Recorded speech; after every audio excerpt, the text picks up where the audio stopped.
Market நெகட்டிவ்ல தான் வந்து இருக்கும். அதுக்கு பின்னாடி இருக்க ரீசன்லாம் என்னென்ன அப்படின்னு சொல்லிட்டு நம்ம வந்து பார்ப்போம். இன்னைக்கான நாள்லயே நம்ம வந்து பேனிக்ல எதுவும் ஆக தேவையில்ல. மார்க்கெட் வீக்கா இருந்துச்சு அப்படின்னா நம்ம ஆப்பர்ச்சுனிட்டியாவே வந்து யூஸ் பண்ணிப்போம். ஃபர்ஸ்டா நம்ம பார்க்க போற நியூஸ் வந்து இங்க மார்க்கெட் நிஃப்டி 50 இருக்குல்ல. ஸோ இந்த ஒரு நிஃப்டி 50 வந்து இப்போ இருக்கிறதுலே லோவான வேல்யூவேஷன்ஸ் வந்து ட்ரேட் ஆகுதா வந்து சொல்றாங்க.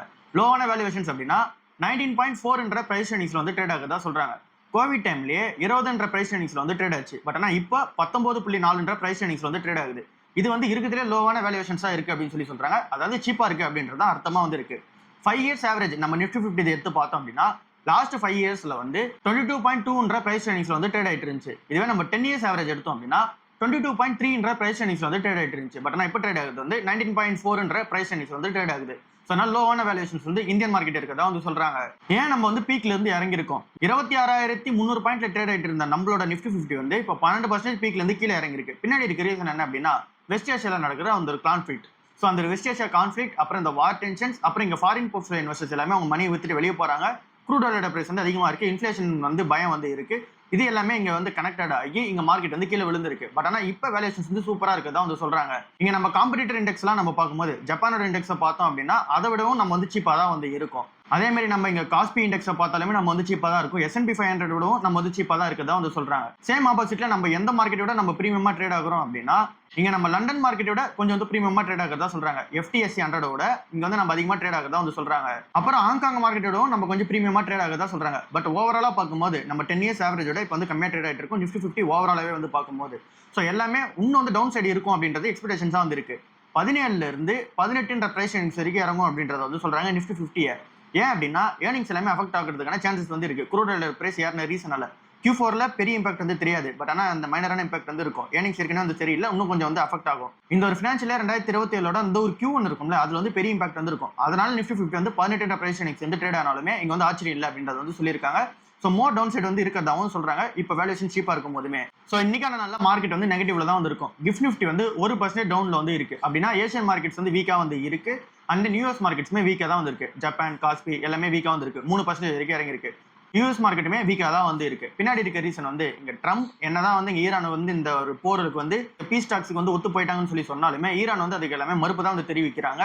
அவங்க சைட்ல இருந்து எந்த ஒரு கன்ஃபர்மேஷனுமே வரல. ஸோ அதனால டெம்பரவரியா வந்து இந்த ஒரு வார் வந்து ஸ்லோ டவுன் ஆயிருக்கே தவிர திரும்ப வந்து எப்போனாலும் இங்க வந்து பிக்கப் வந்து ஆயிடும். ஸோ அதனால மார்க்கெட்ல வந்து பயம் இருந்துகிட்டே இருக்கு.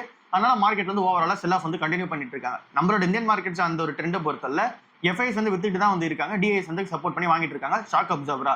ஸோ இதுதான் இந்த இருக்கிற மார்க்கெட் சிச்சுவேஷனா வந்து இருக்கு. இன்னைக்கான நாளே மார்க்கெட் நெகட்டிவ்ல தான் வந்து இருக்கும். சரி, ஓகே, மார்க்கெட் நெகட்டிவ்ல இருக்கு. கோல்டு அண்ட் சில்வர் என்ன கதை அப்படின்னு சொல்லி பார்க்கும்போது கோல்டு வந்து கொஞ்சம் ஏறி இருக்கு. ரீசெண்டா வந்து ஒரு ஃபால் வந்து ஏற்பட்டுருச்சு. அதுல இருந்து இப்போ ஒரு 3% வந்து ஏறி இருக்கு.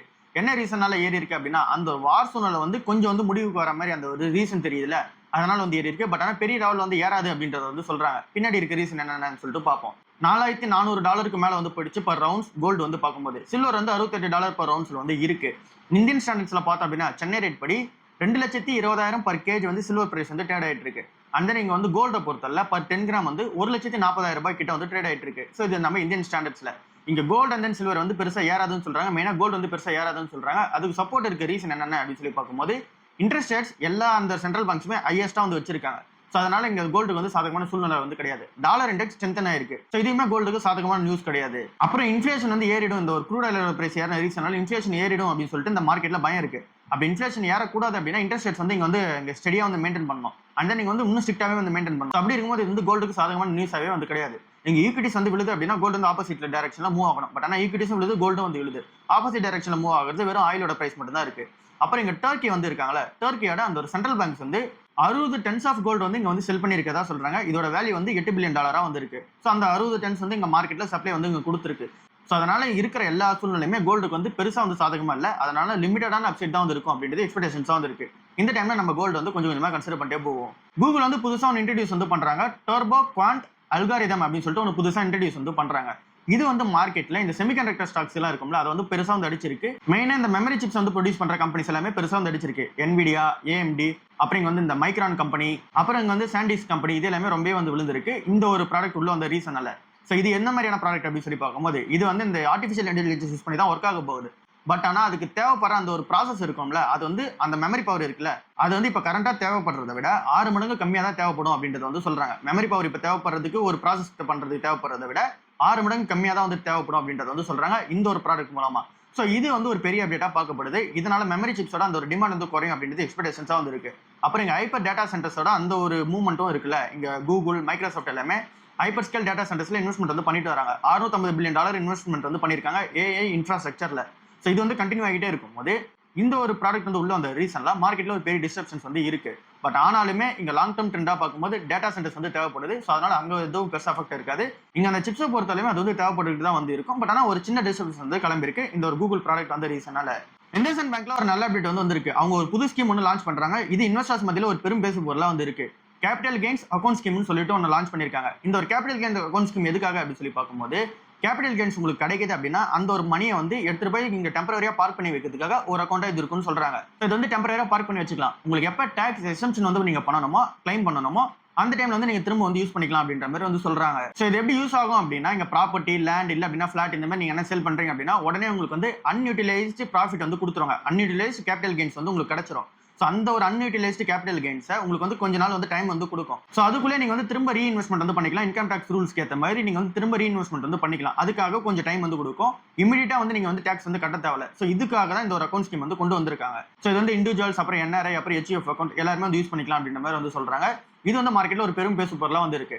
அண்ட் தென் இந்த ஒரு அக்கௌண்ட் இருக்குல்ல, ஸோ இது வந்து இன்கம் டாக்ஸ் ரூல்ஸ் கீழே தான் வந்து வருது. அண்ட் தென் வந்து central board of direct taxes கிட்டே வந்து அப்ரூவல் வந்து வாங்கியிருக்காங்க. ஸோ இது ஒரு நல்ல ஸ்கீமா வந்து இருக்கு. இன்ஃபோசிஸ் கம்பெனில ஒரு பெரிய அப்டேட் வந்து நடந்திருக்கு. 2 பெரிய டீல் வந்து ஜெயிச்சிருக்காங்க. அந்த ஒரு 2 பெரிய டீல்னால இன்னைக்கான நல்லா ஃபோக்கஸ் பண்ண வேண்டிய ஸ்டாக்கா இன்ஃபோசிஸ் கம்பெனி தான் இருக்கும் அப்படின்றது மார்க்கெட்ல எக்ஸ்பெக்டேஷன்ஸா வந்து இருக்கு. ஃபர்ஸ்ட் கம்பெனி வந்து ஆப்டிமம் ஹெல்த் கேர்னு சொல்லிட்டு ஒரு ஐடி கம்பெனி வந்து இருக்கு. $465 மில்லியன் கொடுத்து இந்த ஒரு டீல் வந்து ஜெயிச்சிருக்காங்க. அடுத்தது ஸ்டார்டஸ் குளோபல்னு சொல்லிட்டு ஒரு கம்பெனி இருக்கு. இது வந்து $95 மில்லியன் கொடுத்து ஜெயிச்சிருக்காங்க. மொத்தமா நம்ம ஆட் பண்ணோம் அப்படின்னா $560 மில்லியன் இந்த டீல் வந்து இருக்கு. 2 டீலும் சேர்த்து 4600 கோடி ரூபாய் வந்து டீலோட வேல்யூவா வந்து இருக்கு. ஸோ இந்த ஒரு 2 டீலுமே இவங்க வந்து ஹெல்த் கேர்லயும் அண்ட் தென் இங்க வந்து இன்சூரன்ஸ் செக்மெண்ட்லயும் உங்களோட அந்த பிரசன்ஸை அதிகப்படுத்தி கொடுத்துருக்கு. 7.2% ஆஃப் த ரெவன்யூ வந்து ஹெல்த் கேர்ல இருந்து வந்துட்டு இருக்கு. இப்போ இந்த 2 டீல் ஜெயிச்சிருக்காங்களா, இது மூலமா மட்டும் 1.2% ஆஃப் த ரெவன்யூ வந்து எக்ஸ்ட்ராவா ஆட் ஆகும்னு சொல்றாங்க. இது வந்து ஃபினான்ஷியலா 2027 தான் இதோட இம்பாக்ட் வந்து தெரியும்னு சொல்லியிருக்காங்க. ஸோ டோட்டலா ஃபினான்ஷியலா 2026 மட்டும் $808 மில்லியன் கொடுத்து ஒரு 5 கம்பெனியை வந்து வாங்கியிருக்காங்க. எல்லாமே பெரிய பெரிய கம்பெனிஸா இருக்கு. இதோட ரெவன்யூ இம்பாக்ட் எல்லாமே லேட்டரான வந்து தெரிய வரும். பட் ஆனாலுமே ஷேர்ஸ் வந்து பொறுத்தல ரொம்பவே வந்து இறக்கிருக்காங்க இன்ஃபோசிஸ் ஷேர்ஸ். இந்த டைம்ல நம்ம வந்து கன்சிடர் பண்றதுக்கான பெட்டரான டைமா வந்து இருக்கு. எல்என்டி டெக்னாலஜி சர்வீசஸ் கம்பெனி வந்து எஸ்டபிள்யூசி யூனிட் வந்து விற்க போறதா வந்து சொல்லியிருக்காங்க. 452 கோடி ரூபாய்க்கு வந்து விற்க போறாங்க. யார் வந்து பை பண்ண போறாங்க அப்படின்னா ஏஎம்ஐ பாரடிங் சொல்யூஷன்ஸ் சொல்லிட்டு ஒரு கம்பெனி வந்து பை பண்ண போறதா வந்து சொல்லியிருக்காங்க. ஸோ இந்த ஒரு கம்பெனி வந்து பியூரான ஏஐ ஃபோக்கஸ்ட் இன்ஃப்ராஸ்ட்ரக்சர் பிளேயரா வந்து இருக்காங்க. இந்த கம்பெனியை ஏன் இவங்க செல் பண்றாங்க அப்படின்னா, அதாவது இந்த யூனிட் மட்டும் ஏன் இவங்க செல் பண்றாங்க அப்படின்னா, இந்த ஒரு யூனிட் வந்து இவங்களோட பிசினஸ் கூட வந்து மேட்ச் ஆகல. அதாவது இவங்களோட பிசினஸ் செக்மெண்ட் வந்து டார்கெட் வந்து வேற இடத்துல வந்து இருக்கு. பட் ஆனா இந்த ஒரு சர்வீஸ் வந்து இந்த கான்ட்ராக்ட்ஸ், ஐபி அண்ட் நீங்க எம்ப்ளாயிஸ் ஓரியன்டான அந்த ஒரு டேட்டாஸ் இருக்கணும்ல, இதை வந்து மேனேஜ் பண்ற மாதிரியான ஒரு சிஸ்டமா வந்து இது இருக்கு. எஸ்டபிள்யூசி யூனிட்ன்றது இது வந்து அவங்களோட சிஸ்டமுக்கு வந்து மேட்ச் ஆகல. ஸோ அதனால இந்த ஒரு பிசினஸ் யூனிட் வந்து விற்க போறதா சொல்லியிருக்காங்க. ஆல்ரெடி இதுல இருந்து நிறைய ரெவன்யூ வந்து இந்த கம்பெனி வந்து ஜெனரேட் ஆகிட்டு தான் வந்து இருக்கு. அது இப்போ அஃபெக்ட் ஆக போகிறதுக்கான சான்சஸ் வந்து இருக்கு. எஸ்டபிள்யூசி யூனிட்டோட ரெவன்யூ வந்து 9.2% ஆஃப் இவங்களோட டோட்டல் ரெவன்யூ வந்து கான்ட்ரிபியூஷன் வந்து பண்ணுது. ஸோ அப்படி இருக்கும்போது இந்த ஒரு யூனிட் வந்து விட்டாங்க அப்படின்னா இந்த கம்பெனிக்கு கொஞ்சம் லாஸாக தான் வந்து இருக்கும் அப்படின்னு தான் எக்ஸ்பெக்டேஷன்ஸாக வந்து இருக்கு. பட் ஆனால் எல்என்டி டெக்னாலஜி சர்வீசஸோட அந்த ஒரு பிளான் வந்து சூப்பராக வந்து இருக்கு. லக்ஷயான்னு சொல்லிட்டு ஒரு பிளான் இருக்கு. அந்த ஒரு பிளான் கீழே வந்து பாத்தீங்க அப்படின்னா இன்ஜினியரிங் இன்டெலிஜென்ஸா வந்து மூவ் ஆகணும்ன்றதா இவங்களோட எக்ஸ்பெக்டேஷன்ஸா வந்து இருக்கு. ஸோ அப்படி இருக்கும் போது இங்க மொபிலிட்டி அண்ட் தென் வந்து சஸ்டைனபிலிட்டி அப்புறம் வந்து டெக் செக்மெண்ட்ஸ் இதுல வந்து அடுத்த லெவலில் போகணுன்றதா இவங்களோட எக்ஸ்பெக்டேஷன்ஸா இருக்கு. அதுக்கு இந்த ஒரு லைன் வந்து மேட்ச் ஆகல. ஸோ அதனால அந்த யூனிட் வந்து செல் பண்றதா வந்து சொல்லியிருக்காங்க. ஸோ இது ஃபுல்லாவே வந்து கேஷ் டீலா தான் வந்து இருக்கு. பெருசா அப்ரூவல்ஸ் வந்து தேவைப்படல. செப்டம்பர் 2026 வந்து இந்த டீல் முடிஞ்சிடும் அப்படின்றத வந்து சொல்லியிருக்காங்க. ஆக்சுவலா இந்த எஸ்டபிள்யூசி யூனிட்டை வந்து இந்த கம்பெனி வாங்குறது 800 கோடி ரூபாய்க்கு வாங்கினாங்க. பட் ஆனா விற்கிறது வந்து 450 கோடி ரூபாய்க்கு தான் விற்கிறாங்க. 43% லோவரான வேல்யூஷன்ஸ் வந்து விற்கிறாங்க. இந்த பிசினஸ் செக்மெண்ட் உங்களுக்கு மேட்ச் ஆகலன்ற ரீசனால இந்த ஒரு கம்பெனி வந்து வித்திருக்காங்க. ஜாகுவார் அண்ட் லேண்ட் ரோவரோட அந்த ஒரு ப்ரொடக்ஷன் இருக்குல்ல, திரும்ப வந்து பாஸ் வந்து பண்ணி வச்சிருக்காங்க 2 வாரத்துக்கு. என்ன ரீசனால அப்படின்னா அது ஃபர்ஸ்ட் எங்க நடக்குது அப்படின்னு சொல்லி பார்க்கும்போது சோலிஹுல் பிளான்ட் ஆபரேஷன்ஸ் தான் இங்க வந்து அஃபெக்ட் ஆகுது. 2 வாரத்துக்கு வந்து இந்த பிளான்ஸ் எல்லாமே அஃபெக்ட் ஆகும் போது ப்ரொடக்ஷன் வந்து பாஸ் பண்ணி வச்சிருக்காங்க. என்ன ரீசனால அப்படின்னா இவங்களுக்கு கீ மெட்டீரியல் வந்து சப்ளை பண்ற ஒரு சப்ளையர் வந்து இருக்காங்க. அந்த ஒரு பார்ட் வந்து இங்க வந்து வர மாட்டேங்குது தான் சொல்றாங்க. சோ அது வரல அப்படின்னா இந்த ஒரு ப்ரொடக்ஷன் வந்து பண்ண முடியாது. சோ அதனால வந்து டெம்பரரியா ஸ்டாப் பண்ணி வச்சிருக்காங்க 2 வாரத்துக்கு. இது இந்த ஈஸ்டர் டைம்ல அந்த ஒரு ஆபரேஷன் வந்து ஸ்டாப் பண்ணி வச்சிருக்க மாதிரி வந்து இருக்கு. சோ டெம்பரரியா வந்து ஷட் டவுன் வந்து பண்ணிருக்காங்க. ஏற்கனவே சைபர் அட்டாக்னால ஒரு டிஸ்ட்ரப்ஷன்ஸ் வந்து இருந்துச்சு. அப்ப அந்த டைம்லயுமே அந்த ப்ரொடக்ஷன் வந்து ஸ்டாப் பண்ணி வச்சிருந்தாங்க. திரும்ப வந்து அந்த ஃபேஸ் எல்லாமே இங்க வந்து ஆரம்பிச்சாங்க. ஸோ திரும்ப இந்த சப்ளை செயின் இஷ்யூவால திரும்ப வந்து இங்க ப்ரொடக்ஷன் வந்து ஸ்டாப் ஆக ஆரம்பிச்சிருக்கு. இது இந்த ரேஞ்ச் ரோவர் அப்புறம் இந்த ரேஞ்ச் ரோவர் ஸ்போர்ட்ஸ் செக்மெண்ட் இருக்குல்ல, அதை வந்து தயாரிக்க முடியாம வந்து பெருசா வந்து ஸ்ட்ரகிள் ஆகதா வந்து சொல்றாங்க. அதுல இருந்துமே நிறைய ரெவன்யூ வந்து டாடா மோட்டார்ஸ் வந்து ஜென்ரேட் ஆயிட்டு இருக்கு. ஸோ இதனால நெகட்டிவான சென்டிமெண்ட் வந்து டாடா மோட்டார்ஸ் பக்கம் வந்து இருக்கு. எக்ஸைட் இண்டஸ்ட்ரீஸ் வந்து 450 கோடி ரூபாய் அவங்களோட ஈவி இன்வெஸ்ட்மெண்ட்ல வந்து பண்ண போதா வந்து சொல்லியிருக்காங்க. ஈவின்னும் போது எக்ஸைட் எனர்ஜி சொல்யூஷன் சொல்லிட்டு இவங்க கிட்டே ஒரு சப்சிடரி கம்பெனி வந்து இருக்கு. அதுல தான் 450 கோடி ரூபாய் இன்வெஸ்ட்மெண்ட் வந்து பண்ண போறாங்க. டோட்டலா 4800 கோடி ரூபாய்க்கு ஏற்கனவே வந்து பண்ணிருக்காங்க. ஸோ இது இந்த கம்பெனில ஒரு பெரிய அப்டேட்டா இருக்கு. எக்ஸைட் இண்டஸ்ட்ரீஸ் வந்து இங்க ஈவி ஆம்ல வந்து இன்வெஸ்ட்மெண்ட் பண்றது எக்ஸைட் இண்டஸ்ட்ரீஸ்க்கு ஒரு பெரிய ஒரு பிளஸா வந்து இருக்க போகுது. ஸோ இந்த கம்பெனியோட பிளான் என்னவா இருக்கு அப்படின்னா, அதாவது இந்த எக்ஸைட் எனர்ஜி சொல்யூஷன்ஸ் ஈவி ஆமோட அந்த ஒரு பிளான் என்னவா இருக்கு அப்படின்னா, ஒரு ப்ரொடக்ஷன் வந்து இங்க வந்து பண்ணிட்டு இருக்காங்க. பெங்களூர்ல வந்து அந்த பிளான்ட் வந்து இருக்கு. அது வந்து ஃபைனல் கமிஷனிங் ஸ்டேஜ்ல வந்து இருக்கு. சோ இந்த ஒரு ஃபேஸ் 1ல வந்து 6 ஜிகாவாட்கான கெபாசிட்டி பிளான்ட் இது வந்து இருக்குன்னு சொல்றாங்க. சோ இதுல இருந்து இந்த ப்ரொடக்ஷன் எல்லாமே வெளிய வந்துச்சு அப்படின்னா இந்த கம்பெனி ஒரு பெரிய பிளஸா வந்து இருக்கும். பட் ஆனா இந்த excite energy system limited company வந்து இங்க லாஸ் மேக்கிங் கம்பெனியா வந்து இருக்கு. 205 கோடி ரூபாய் ஃபினான்ஷியலா 2025 வந்து லாஸ் மேக் வந்து பண்ணிருந்தாங்க. ஈவி இன்வெஸ்ட்மெண்ட் வந்து கொஞ்சம் லாஸ்ல தான் வந்து இருக்கு. ஃபினான்ஷியலா 2027 to 28 ஒரு பிரேக் வந்து வருவாங்கன்னு சொல்றாங்க. அது எப்ப நடக்கும் அப்படின்னா, இந்த ஒரு ப்ரொடக்ஷன் வந்து இப்ப போயிட்டு இருக்குல்ல இங்க பெங்களூர் பிளான்ட், அது வந்து 40 ல இருந்து 50% கமிஷனிங் ஆகும்போது யூட்டிலைஸ் வந்து இவங்க பண்ண ஆரம்பிக்கும் போது இந்த கம்பெனிக்கு ஒரு பிரேக் வந்து வரும் அப்படின்ற மாதிரி வந்து சொல்றாங்க. இப்போதைக்கு இவங்களோட கோர் பிசினஸ் ஆன அந்த லெட் ஆசிட் பிசினஸ் செக்மெண்ட் வந்து 7 ல இருந்து 9% வந்து growth ஆயிட்டு இருக்கு. ஸோ அதுல இருந்து வர மணியை வந்து இங்க ஈவி எக்ஸ்பென்ஷன் வந்து யூஸ் பண்ணிப்போம்னு சொல்றாங்க. ஸோ ஒரு மாதிரி அந்த பிசினஸ் வந்து அலைன் ஆயிட்டு தான் வந்து போயிட்டு இருக்கு. பட் ஆனால் எக்ஸைட் வந்து இன்னும் ப்ரெஷர்ல தான் வந்து இருக்கு. காம்படிஷன் ஹெவியா வந்து இருக்கு. ஸோ இவங்க இந்த காம்படிஷன்ஸ் எல்லாமே இங்க வந்து யார் கூட போட்டி போடுறாங்க அப்படின்னா, அமராஜா கூடயும் அந்த நீங்க வந்து ஓலா கூடயும் வந்து போட்டி போடுறாங்க. அப்புறம் ரிலையன்ஸ் எல்லாமே உள்ள வரப்போதான் சொல்லியிருக்காங்க.